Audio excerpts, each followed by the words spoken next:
সম্প্রীতির কথা বলি। স্বাধীনতার 54 বছরে আপনারা যারা এখানে মুরব্বী আছেন, বলেন তো আপনার এই পশ্চিম খ্যানধারায় জামাত ইসলামী কিংবা ইসলামী ছাত্র শিবিরের একটা লোক কারো জমি দখল করছে এরকম প্রমাণ আপনারা 54 বছরে দিতে পারবেন? আপনাদের কারো কাছ থেকে চাঁদা নিয়েছে আপনারা বলতে পারবেন?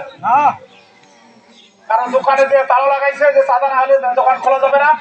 আচ্ছা, এইরকম কোন কন্ট্রাক্টর বলতে পারবে যে শিবিরের ছেলেরা কিন্তু জামাতের লোক এসে আমার রাস্তার কাজ বন্ধ করে দিয়েছে চাঁদার কারণে? আপনারা খুঁজে পাবেন না। কোন মা বোন বলতে পারবে যে জামাত কিংবা শিবিরের লোকেরা আমার রাস্তায় গতিপথ নষ্ট করেছে, আমাকে বেইজ্জতি করেছে, এরকম কোন মা বোন বলতে পারবে? বলতে পারবে না। তাহলে আপনার সামাজিক নিরাপত্তা, ব্যবসায়িক নিরাপত্তা, আমার কৃষকের জমি বাংলাদেশ জামাত ইসলামের কাছে নিরাপদ।